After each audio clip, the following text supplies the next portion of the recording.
Yeah, So yeah. I guess I kind of wanted to just ask about your story. Like, how did this all start?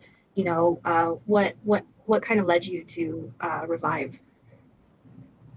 Yeah, sure. So I consider myself one of the OGs of this game because I first would say I got in like 2014, right? And my backstory was that I was this American living abroad, working like, was always like a very hard worker. So I was in consulting, and I worked for BCG and some companies, and was traveling all around. But I always had these neck and back issues. And then I was living in Kiev in 2013, and a dentist, and I was going to doctors constantly because it was bothering me. I would be tight in the neck and the back, and this is like 15 years.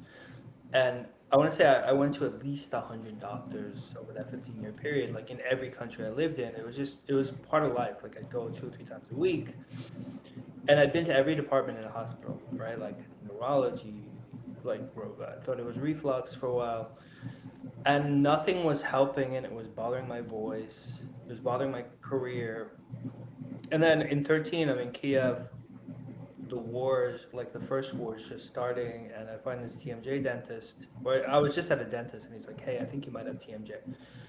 And I'm like, what does that mean? And he's like, "Just wear this splint." So I start this splint, and all this stuff goes away. And it was more or less a flat, plain splint. And I thought he was a magician. And then so I was leaving Ukraine because it was like the country was kind of tanking and stuff. So I moved to Vietnam, and I chewed through this splint in my first month or two in Vietnam. So I went to a Vietnamese TMJ dentist, and I said, "Hey, make me another one." And he made me another one, and it didn't feel right.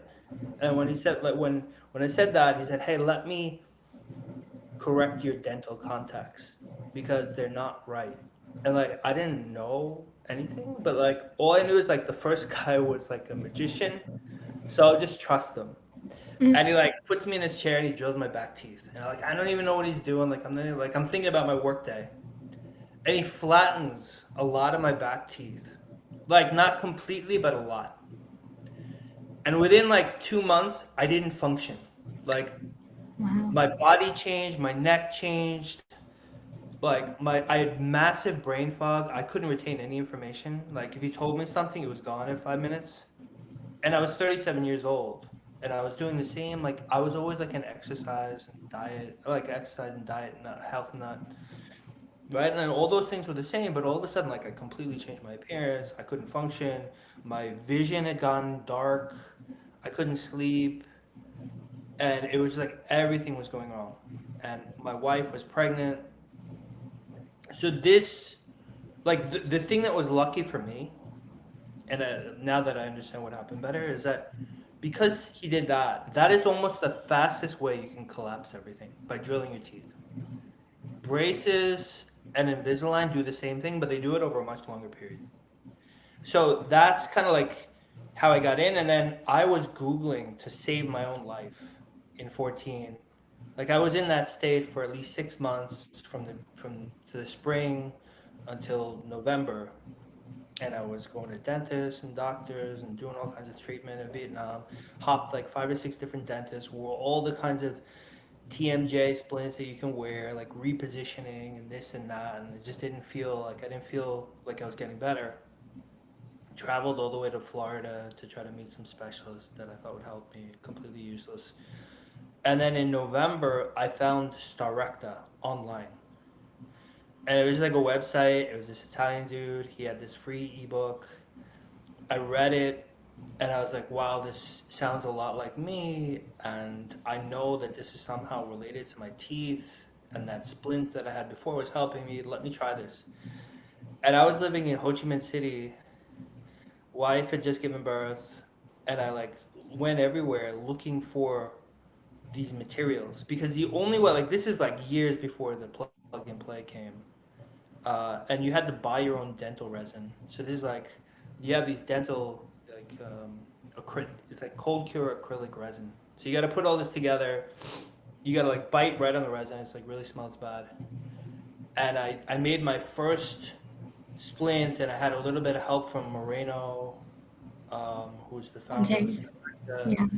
And I was the second international person, to my knowledge, to start Starecta, and it was only about a month after another guy that I got to know pretty well in the years following called Plato. So me and him were like the first two to do Starecta in late 14. So that's how I got into this. You want me to continue? Like it's a long journey after that, but I can Yeah, give you the. absolutely. Yeah. All right, so I was doing Starecta, and I had been on the verge of quitting my job in Vietnam. I was working for Lazada. I had asked to be demoted 2 levels because my brain just wasn't functioning, and I was like even 2 levels below. I think I was the most useless person because I couldn't do anything. Like, and I'd have these panic attacks. Uh, Before that, before I started circling, I'd have these panic attacks pretty much on a daily basis. And I'd sit in the toilet because like there was nowhere to go, and so and so it was awful. Like I don't wish, and I became a hermit. I didn't want to leave my house. The only thing I would ever want to leave my house for was to go to the church on Sunday, and I'm like the least religious person for the 36 years before that. So um, that happened, and then Starecta, I started coming back. Like everything started to improve, and I didn't get why, but I I had given my notice 3 times and my boss had rejected it. And then I started coming back and I'm like, oh wow, maybe I'll stay here and maybe I'm gonna get better. Um, and that continued to happen until like the spring of 2016. And then I realized like I felt like I'd plateaued at some point. And then I began experimenting. This is 2015. So this is like by mid 2015, I'm already experimenting, and I was like communicating with Moreno a bit, asking because I think he was still experimenting himself at that time, and a number of people in the Facebook group was very active. So I started doing mewing, and I started um, doing like I was doing all kinds of stuff. Like I would lock my jaw into different positions, forward, side, and just seeing like try to figure out how this thing works. And I'd leave my bite open without wearing a splint for a little while. I'd lock my jaw back sometimes, um, and it just felt like I was going in circles. And then I found out about the ALF appliance in late 15.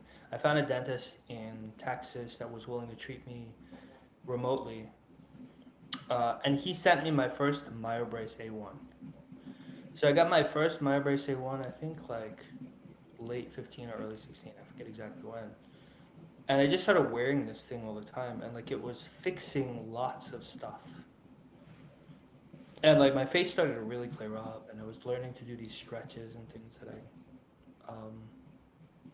it was seemed like it was accelerating, and I was doing really great. Like by early 16, like my brain functioned on a different level. Like I felt like I was functioning like I was 20 years old again. Wow. Um, and I'd been promoted twice in my job in the end of 15 and then again in 16.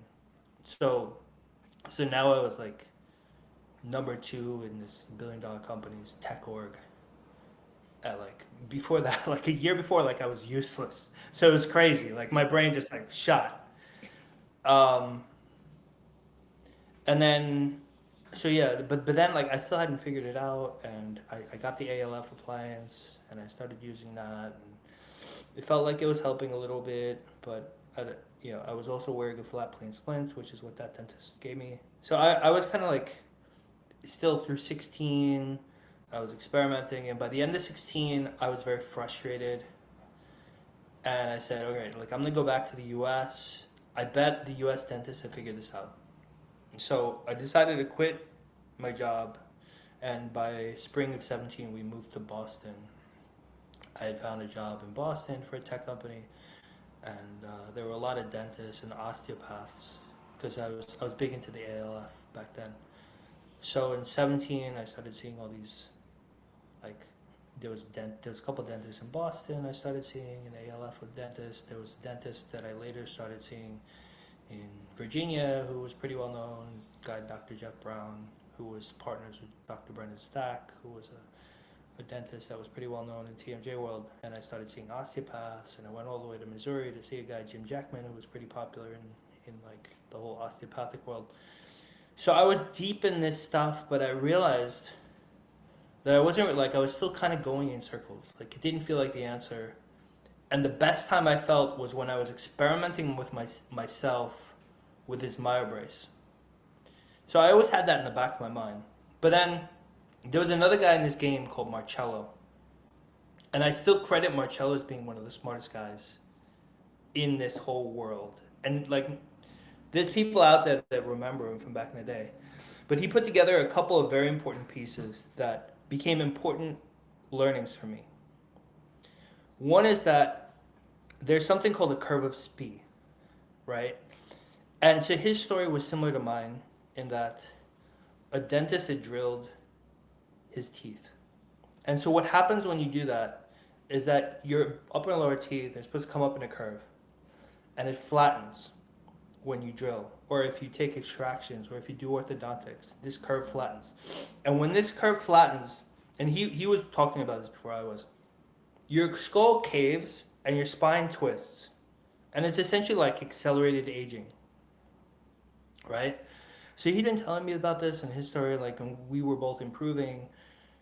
He believed in like locking the jaw, and you know, he was experimenting a lot on himself back in 15, 16, and then in 17. We were communicating a lot, and he was taking a slightly different path than me. He hadn't yet done the ALF, but he'd figured out that like, okay, the reason why this happened to us is because his curve of Spee that flattens, and that the jaw cannot be locked into a single position.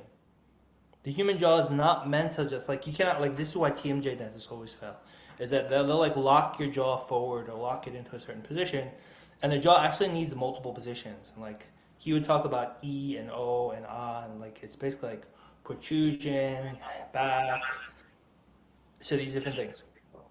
So those are two key elements. Is that one, there's this curve of Spee. Two, you cannot lock your jaw into a single position, because basically what happens is like this curve will flatten, and you'll mess up the skull and the skeleton.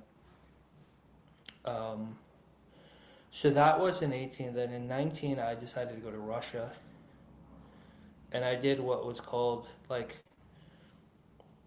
I tried what was called OSB, which is sous les besom. It's a French method where they put composite on your teeth, and it seems very similar to the concepts that I had kind of concluded to that point. And I covered my teeth and my kids' teeth with this composite with a dentist there who I became friends with. But like within a month, we had all these cavities. Like I think I had 3 cavities in the span of a month. And you cannot just like create, because it creates a new occlusion with composite. You cannot do that. So I learned that the hard way, took it all off, and started experimenting again when I was, and this is in Russia, I was living in Moscow, I was like helping tech companies there.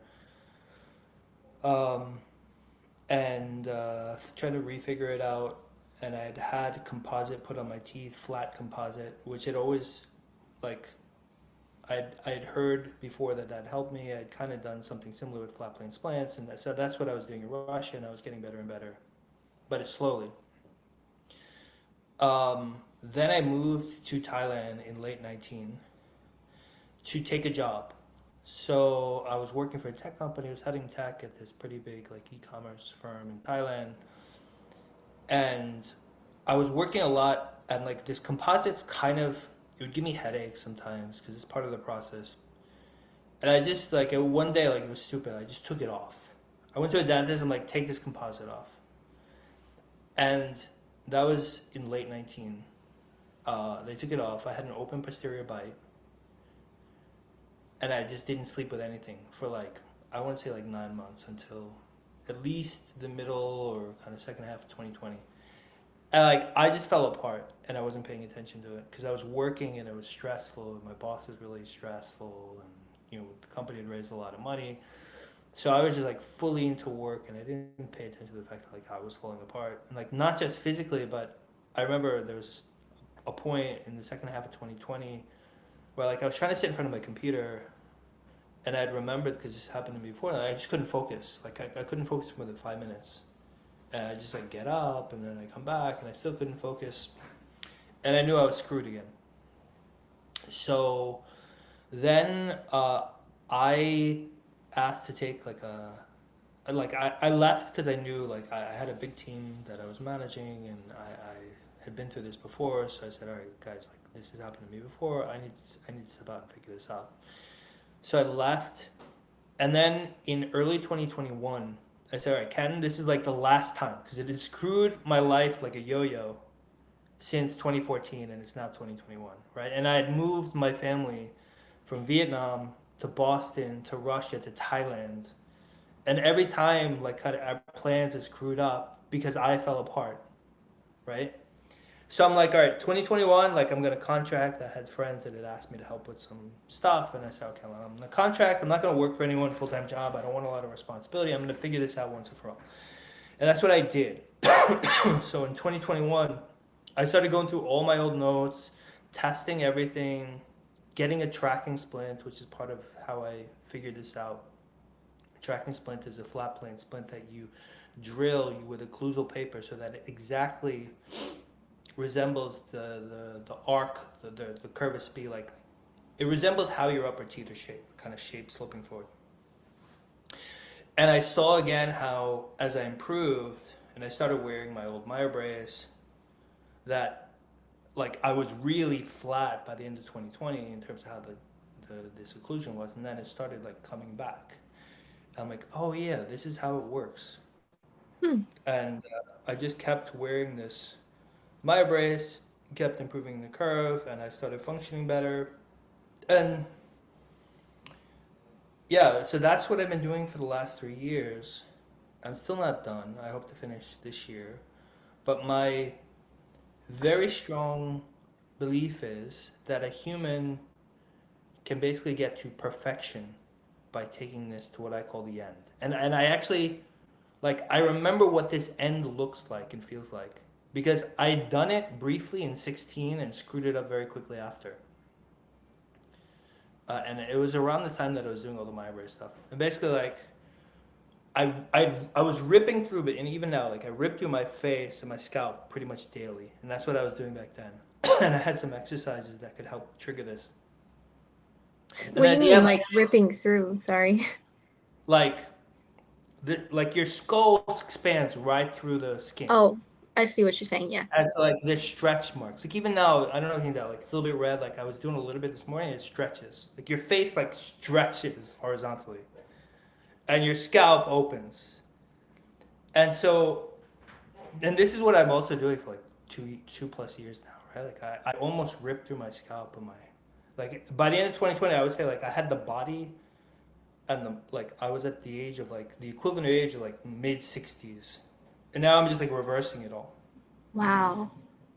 And and now like during the process and so what happened in 16 is I ripped through like all this skin just ripped like a bad sunburn, and then finally at the end the jaw popped, like it pops through the soft tissue, and I had my profile back and like my whole spine went clack clack clack clack clack, and I had the best symmetry of my life. And then like a little while later I screwed it up because I was still thinking about styrecta back then and locking the jaw, which I consider to be wrong now. But now, coming back these last, since late 21, and I've been getting better, remembering like how to do it faster and faster. It's all about speed. And you get headaches and different shit happens. But I wear like a rubber mouth guard to sleep every night. And then I do these stretches. And like you just, as a human being, like everything improves. Like I had a bald spot gone. Like my hair is as thick as it was when I was in my 20s.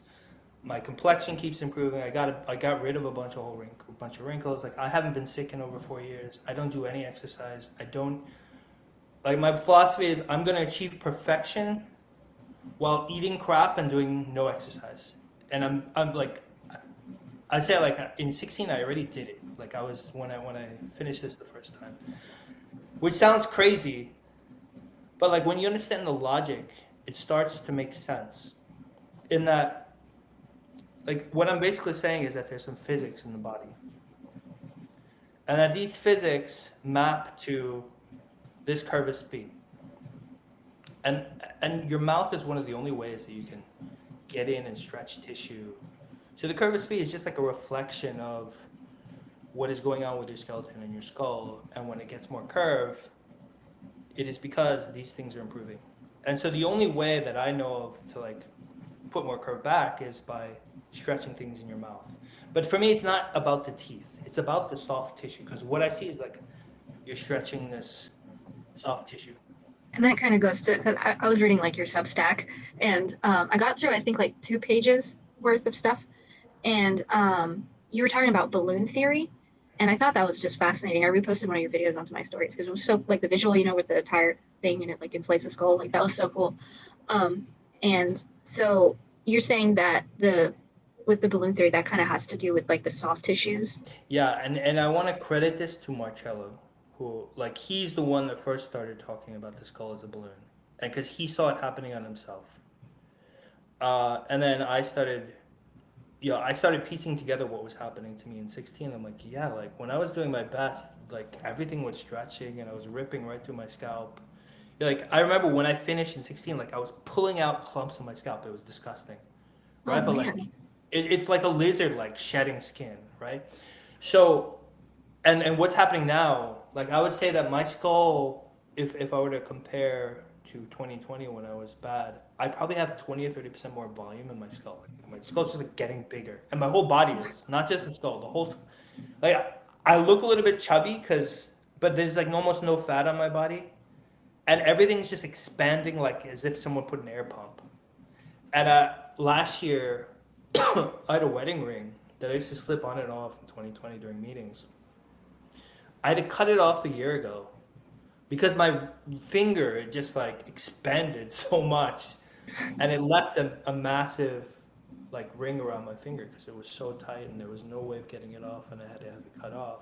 But that's just a reflection. Like my back, there's no clothes from 2020 that like it would be like super spandex on me, and it's not just because like I put on weight. It's like on the upper back, especially like my upper back just like blown up, and Like the like yeah, like the bone. the lats and Hmm. like your spine changes. So my spine so it pushes out your front as you're improving, and then what happened in 16 is everything kind of corrects at the end. Hmm. But yeah, like you're cognitively, neurologically, like I'm just like always happy, always energized. I work, nonstop, and I just don't burn out. It's crazy how it happens. Yeah. I yeah, I had like these baby molar extractions when I was undergoing braces as like a preteen and teen, and they basically just like tore it out of my head because they didn't use anesthetic. This was done in Hungary, so I felt the whole thing. It was great, and they took out 4 baby molars, and so therefore my adult ones didn't grow in like as far out as they should, I guess. And ever since then, I've just had the worst posture of my life. My mom was telling, because I was playing semi professional tennis in Hungary. And after those extractions, I just completely like collapsed pretty much. Like my whole posture, I could play tennis, I guess, but something just I felt became so much harder, than it used to be. And this was sort of a slower progression when I had braces, but they still didn't take the molars out. And man, I mean, just after that, I was just cooked. And but recently I guess not recently, like 5, 6 months, I've been kind of wearing like a bite splint. And wow. Like I know exactly what you're talking about when you say, like clear thinking. You just feel like you have energy, and I think part of it is just also like, when if you walk kind of like with your posture collapse, like you're losing a lot of energy swaying and all this kind of stuff. And if you kind of fix your bite and, have like the bite split and it just automatically centers you and you don't sway anymore and you don't lose as much energy. And I experimented sprinting with them in and just wow, like huge difference. I went from running with super weird form to just like perfect sprinting form. And I didn't have to do anything. I just put the splints in, that was it. So, Yeah. So one of my posts the other day, I put a time lapse video of a guy that is in this Revive group who did Invisalign, and it is a perfect reflection of what happened and what most likely happened to you. So he did Invisalign, And what you can see is this, like you're looking from the front, so but it looks, you can tell like at the beginning things are sloping up, and then by the end, like things are flat, right? When you take out your baby molars, what happens is the rest of the teeth begin moving, and this curve begins flattening. So it's not that you removed a tooth that caused necessarily the physics. It's that this thing flattened. Like I've seen natives, pictures of natives that are missing teeth all over the place, and they've got a great skull, great spine. And my theory is that like you only really need two teeth. Like they should be flat and they should be pretty tall, and you can like hold a perfect spine and perfect skull. But you need to wear a mouth guard at night. But it is this flattening of the curve of speed. And if you think about how deep what I'm saying is, like it's crazy. I would say like if it's true that it's mainly physics that causes the entire skull and spine to collapse, this is probably the root cause of aging, disease. Because when all this twists, like it compresses your organs, moves everything around. This is the root cause of beauty. And so there's this guy in England. He writes to me, like he sends me like 10 voice notes every day. And he's super passionate. He's like a fourth year med student. And he's been wearing a rubber mouth guard for a year and a half. And when he found my stuff, he's like, holy shit, like this is what I've been feeling. And yeah, I've been telling my parents, they think I'm crazy. And all he says is he eats like cookies and all this crap, spends as much time in front of TV as he wants. And he's just getting like in the best shape of his life by wearing a rubber mouth guard all the time. Wow. And I have there's 600 people doing Revive now, more. I have 200 something in a community on school. I'm tracking journals of about 100 plus people. Like it works on everyone. Like there's and when you understand this, like this is the root mechanics by which this stuff works.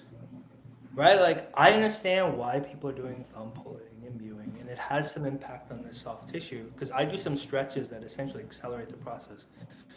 And it kind of resembles thumb pulling and mewing. Like but the key thing to understand in this game is I wrote an article about the jaw body connection, is that the way to have a perfect symmetry of the skull, and this is what I learned back when I was deep into this at 16, and I'm now like refiguring it out as part of how I recover, is that if you just wear a rubber mouth guard, you start to plateau. But then like anything that is tight in your body reflects in your skull, right? It's kind of like the way the osteopaths think, right? So like I can't lift my arm past here. So what I know that if I put a rubber mouth guard in and I just hold this stretch and then I do some like stretching with the jaw until this finally loosens up, that's kind of like stretching this band that goes through the whole body. And that is actually how you change your face. Yeah, Right? that was something I also noticed when I put the bite splint in, is just my body wants to like just stretch all the time. It is so cool. Like, and I feel like it, like uh it stays, like for a little bit, if I take the bite splint and I don't wear it for like 2 weeks or something, then yeah, it'll kind of go back. But Yeah. This is why you really need to understand what I'm saying about the curve of speed, and this is why all the mewers and thumb pullers need to understand this, and it's going to be a game changer for them. Like this curve of speed sounds all dental and shit, but when you drill with a tracking splint, which means like you're using articulating paper and you're drilling the contact straight, right? So think about that. So I put a splint in, drill it even, and then I would do like exercise or something. I'd go back and I'd buy with the articulating paper, and I would say that the contacts had changed, even in like an hour, right? Do yoga, context change. And so that means that the bite had changed, which is a function of many things. Like your skull could have changed, your spine could have changed, your jaw position could have changed. Like this is like your bite is a function of many different things. So you don't like it's hard to know exactly what changed, but something changed. And then and generally like when I would drill it even again so that all the contacts were even, I noticed that I was always drilling on the front of the splint. So basically like you're putting more and more curve because you're drilling the front down, right? So the back gets higher. So essentially the splint started having more and more of a curve. And what I noticed, because I was experimenting a ton with this stuff in like 17, 18, is that if you do nothing, if you sleep with an open, so when you do like running or whatever, mewing, it will open this a little bit curve. And so when the curve improves, it creates a little bit of an open posterior bite. That's what dentists call it. It's when your back teeth don't touch, right? And it'll be small, maybe like you don't even notice it, but it'll be created. And if you sleep with that open bite, within a couple of days, it closes, right? And so this is why like all these mewing people are like doing it and doing it and doing it, like and they're like it's all regressing because it's creating a little bit of a curve that just drops again. But if you wear a rubber mouth guard, it's just like it keeps going. And uh, that is why, like when you start to understand that it's all about this curve, like the whole puzzle starts to come together. Yeah, yeah, that makes a lot of sense.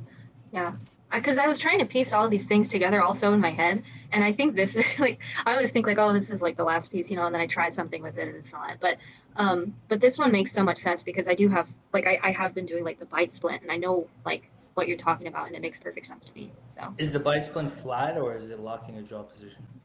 uh, it's kind of I think it just locks your jaw in. Yeah, it's not flat. So it like when I say that, so it fits over your lower or upper teeth. You kind of just like bite down.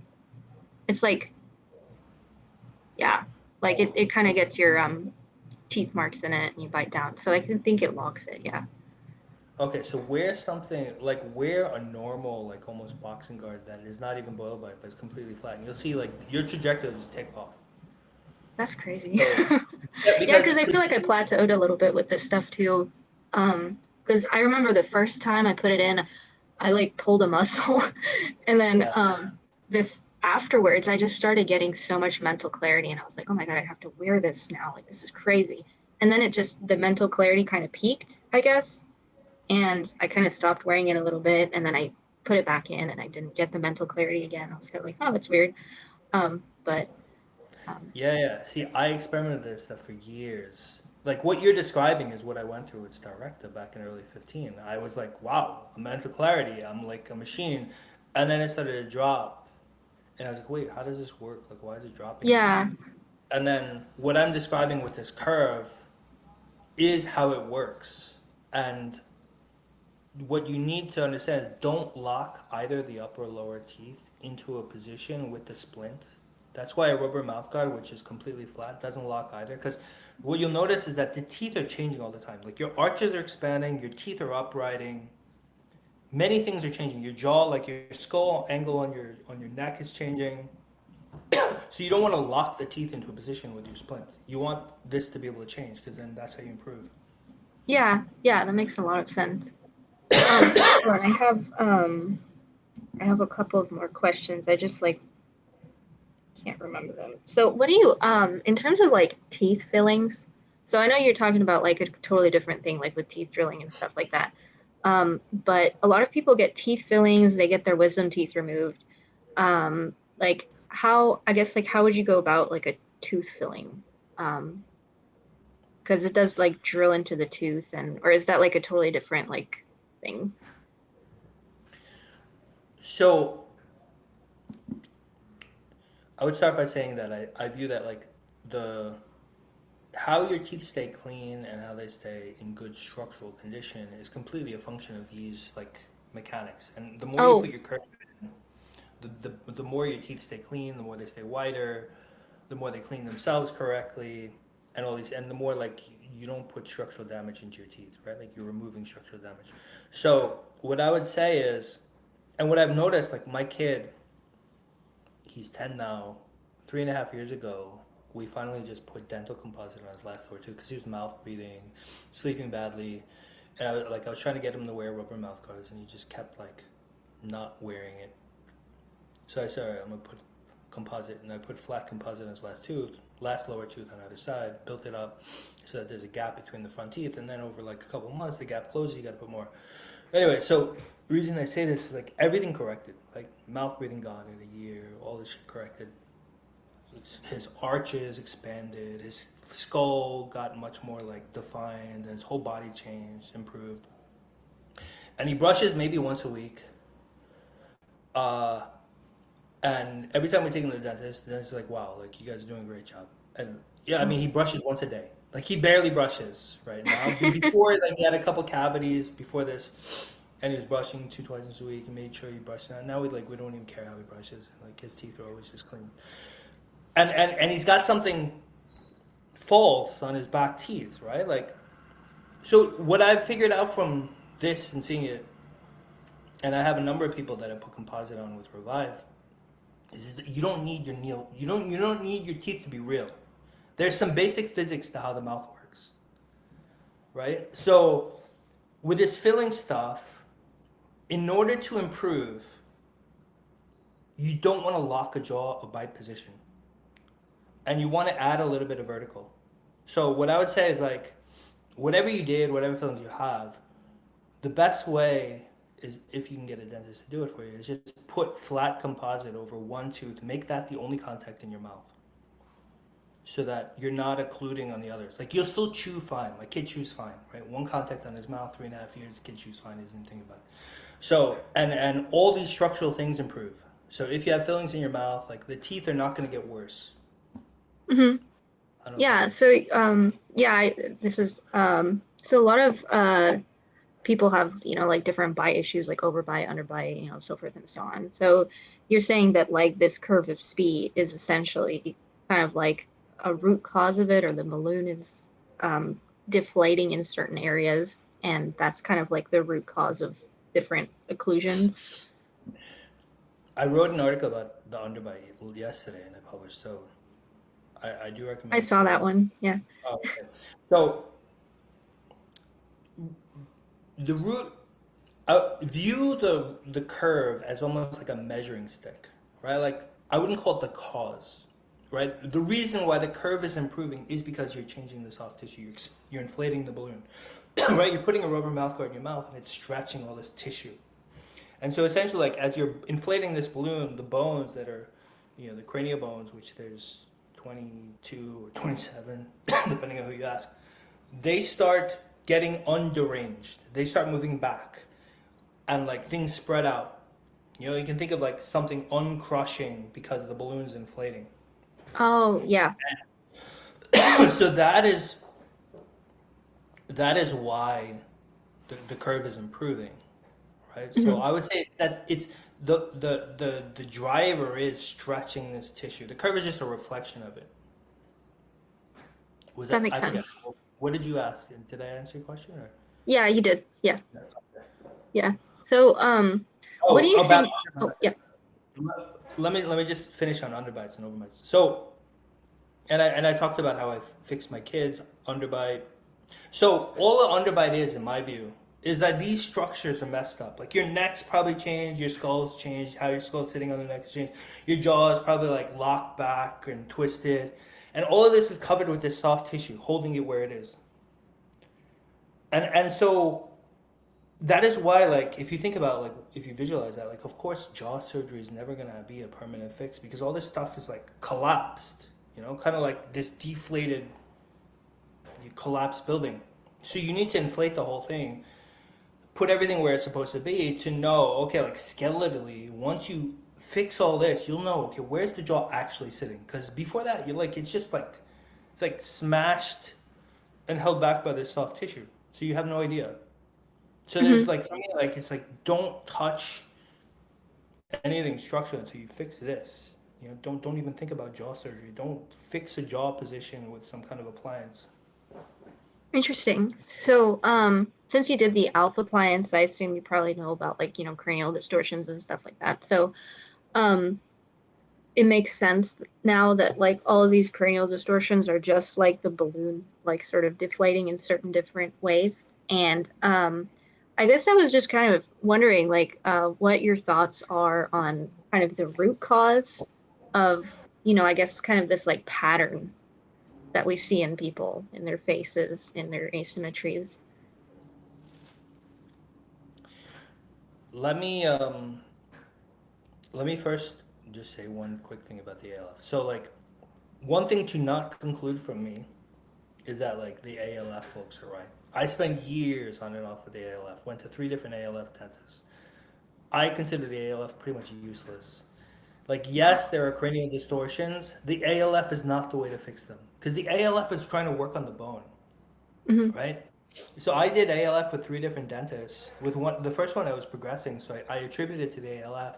Then I realized the only reason I was progressing is because he was also using a flat plane splint and he was raising vertical. So those are the 2 rules, and that is the only reason I was progressing. And then I did ALF with another dentist where he left me with no posterior bite and everything was collapsing. So like the ALF does not work the soft tissue. It's just like it sits hooked onto the teeth and doesn't do anything. Like I consider it pretty much useless. Like the good thing is it doesn't have much force, so it's not gonna like damage you much. But like, I just consider the ALF useless. So let me just put that out there. So I don't want folks to think like I support the ALF or something. Oh, got it. Okay. The root cause. So I think the root cause is a couple, and part of it's a little bit of a black box still for me, which is how does it first start, right? And I think like there's 2 main things. One is like why did it get worse to begin with, and then why does it continue to get worse?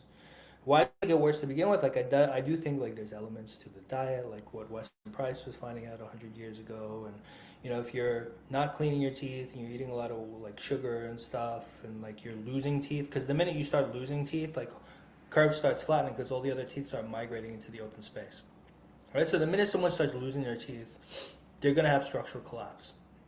Like the two are one and the same. Then the thing is that I was seeing an osteopath in Missouri, Jackman, who was working on newborns, and he was also a dentist slash orthodontist, and he was considered one of the best. Like from what I had read, he was considered one of the best living dentists or osteopaths. Right? And if you look like historically, most of the best osteopaths came from this whole Missouri area. So he had studied with like Fryman, who was a popular one and stuff. Anyway, he worked on newborns for like his entire career, and he was 7 years old at that point.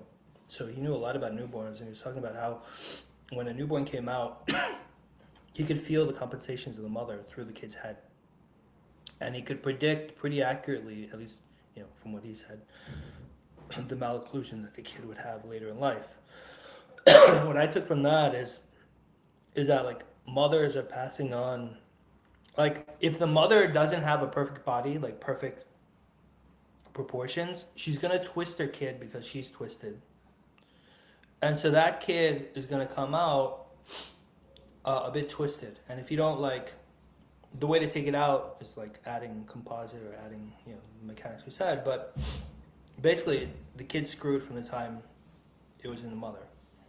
And this is exactly how you see it playing out in America, right? Like I was living in Boston for a year and a half in 1718. I paid attention to like fatter women, which are like everywhere, and like their kids are always fat, and it's not genetic. And all the women that had like a perfect body and gave birth had a perfect kid. That rule generally holds true almost always. So, and it's not genetic, because you'll see exceptions, because you'll see like a model woman who has a kid, and like later like the kid puts orthodontics on and then ends up fat or like chubby at least. You'll see that a lot, where like the teen doesn't look nearly as attractive as the mother, particularly because they put orthodontics. Yeah, So that actually happened to me because my mom's face is just perfectly symmetrical, well grown out. And then I was like that too. And then the second that I got braces, it was just yeah, the braces so. scream. Like Yeah. I just posted this picture of North Koreans. Like I'm fascinated with North Koreans. Like almost no orthodontics. The number of like the density of beautiful people from a structural perspective in North Korea is like one of the highest in the world. Like there's probably some like natives on the Amazon that are better, or in Korea or in Africa, but like just amazing structure because they don't touch it. Yeah. Um, and there's probably like almost no gyms in North Korea, by the way, and they don't have access to any of the special diets that we do, and they just look a shitload better than Americans. um, but yeah, so the point about how you get it is that the mother can screw the kid while the kid's still inside, and then orthodontics makes it worse. And so therefore you can expect this problem to get worse with every generation because the mother can pass it on. And then at some point the kid, when it grows up to become a mother, like is already so screwed up that they cannot have birth successfully.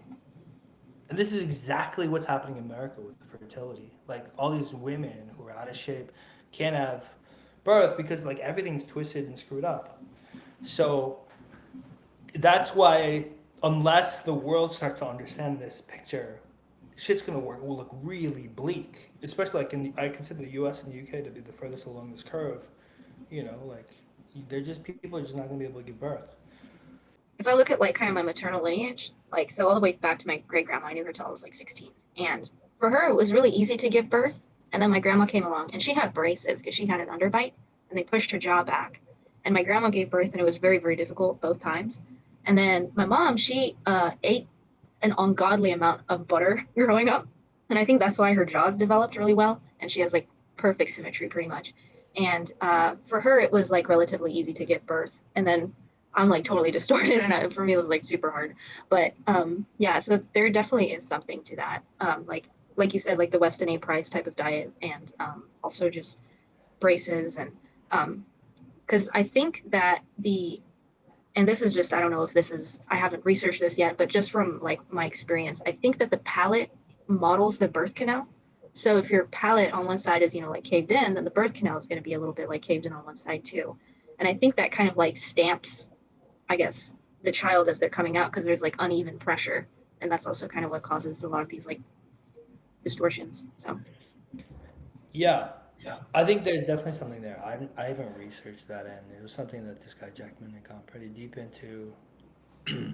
And yeah, I think it comes down to teeth extrusion in the child, right? Like if it doesn't happen properly, because my belief is if you naturally develop wide arches, perfectly straight teeth with wisdoms in, every single person that achieves that will have a perfect skull and a perfect body and be almost model level beautiful, right? So it comes down to the question of like, why didn't the teeth extrude correctly? Why didn't the arches expand correctly? And something went off during birth or like before birth. Right? Yeah, and I think diet can play a role.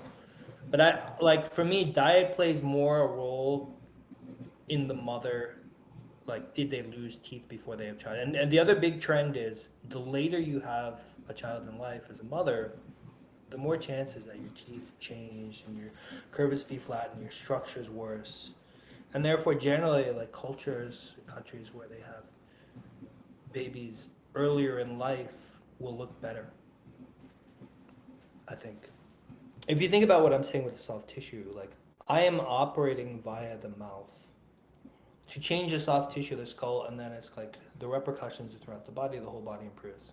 But I do not think that the mouth is the only place you can do this, right? Like if you somehow could go into another part of the body and stretch the soft tissue or change things, then that would be the driver, and your curve would either improve or change, not because of what you're doing in the mouth, but rather because you're doing somewhere else in the body. And that is what I think is happening with pregnancy, is that this is just a single continuous like soft tissue, right? And the structure can get better or worse depending on what you're doing.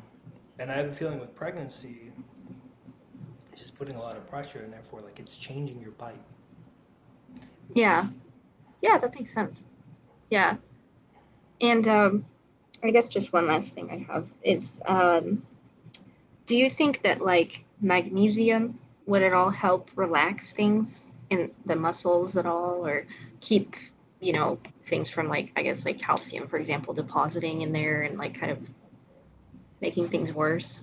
Or do you think it's kind of like it doesn't really matter? I Um, I haven't experimented much, but like I can just say that I used to take all these supplements and special, care a lot about what I eat. Like I eat complete crap now, and I feel like an absolute machine every day, like wow. nonstop working. I don't get tired. I don't get sick. Like, and I'm 47, and I was complete crap 4 years ago. So my general view is like these physics rule, Like they trump everything else by a lot, right? Wow. And that's the same story of this guy in the UK. And I would go as further. Like this is the stuff to think about for the world, right? Like, this is the like, it's nice to like improve how you look and blah blah blah.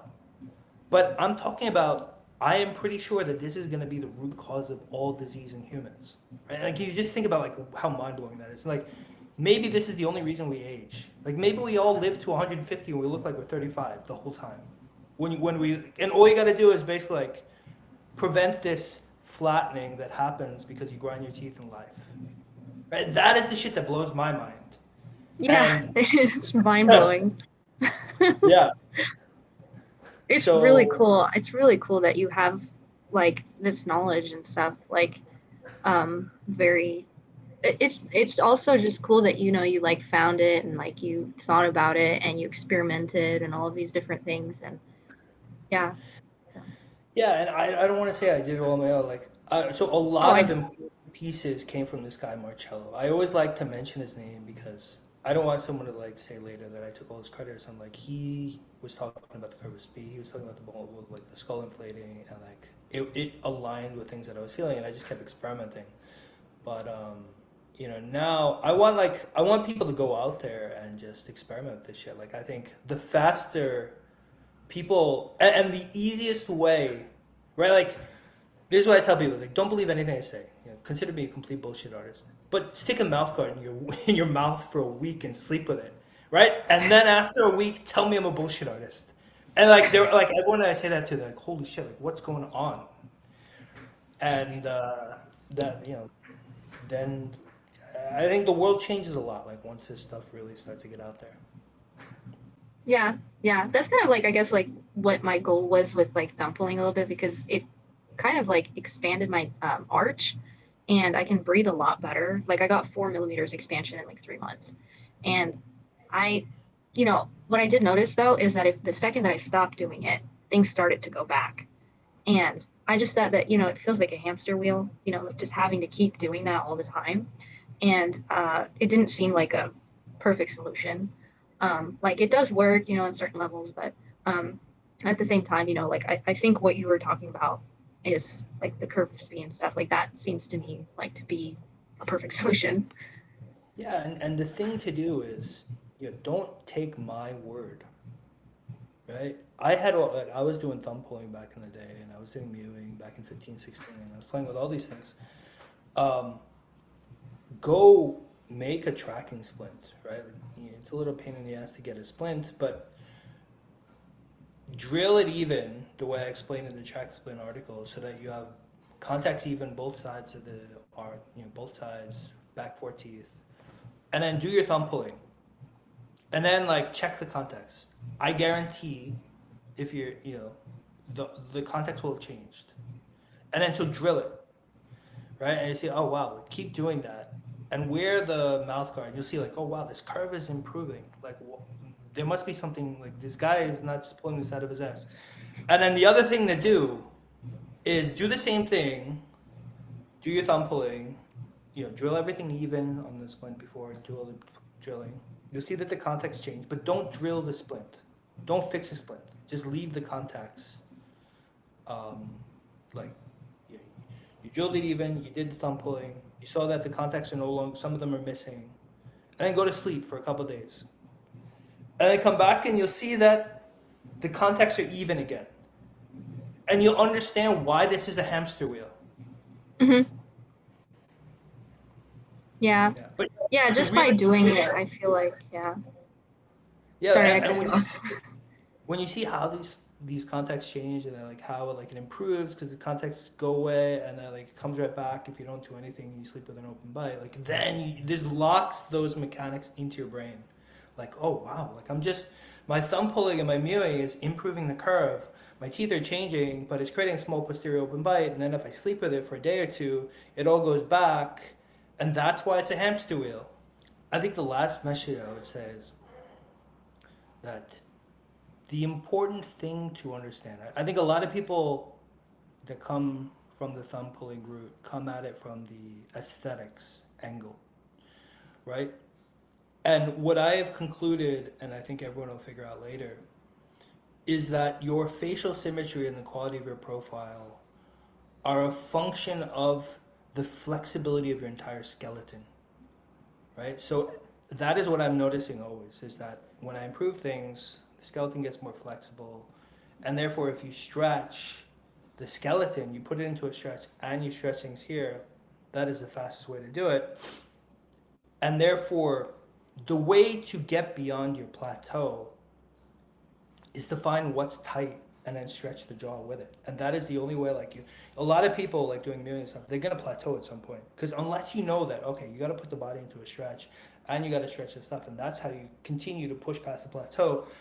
That's the last thing I leave people with, is that to improve facial symmetry, like if you want to have the perfect face for what you're capable of, you need to have a perfectly flexible body. That's gonna be hard for me because I can't even touch my knees if I bend over. Yeah, you will be able to. There's nothing in my theoretical view that prevents you from having perfect flexibility. And if you achieve perfect flexibility, because like you're gonna have to figure out, like you're gonna hit plateaus, and you're like, you figure out some of the stuff I'm saying, and then you'll eventually, like if you keep pushing, say, how do I continue to optimize? How do I continue to push this game forward? Like you will be fully flexible if you take it to the end, and you will be like you'll almost, like anyone can be a runway model when you're done. Like that's just how it works. There's nothing genetic about the model. Like it's just this shit. Wow, that's fascinating. Yeah. All right, well, I have to put my son to sleep. It's about his bedtime, but thank you so much for your time. I really appreciate the interview. Thank you so much for all of this knowledge. I'm sure everyone, appreciates it so much. And keep doing what you're doing. And yeah, Thank you. Thank you. I appreciate what you're doing. I love your learning mindset, right? Like I meet some folks in here, like they act like they're gurus and they've done this and they've got a closed mind, like, yeah, like you just got to mute and stuff. Like, I'm like, guys, like I've been in this game for 10 years. I literally spent over 10,000 hours. I've collapsed my skull and my spine 5 or 6 times and then picked it back up. And where I'm going to take this is going to like totally change this game. But you always can learn in this stuff. Like this stuff goes like a mile, 10,000 miles deeper than you think it does right now. That's that, and I love that like you have that open mindset, and I think you'll just continue to learn and improve. So thank you so much. I really appreciate that. thank you.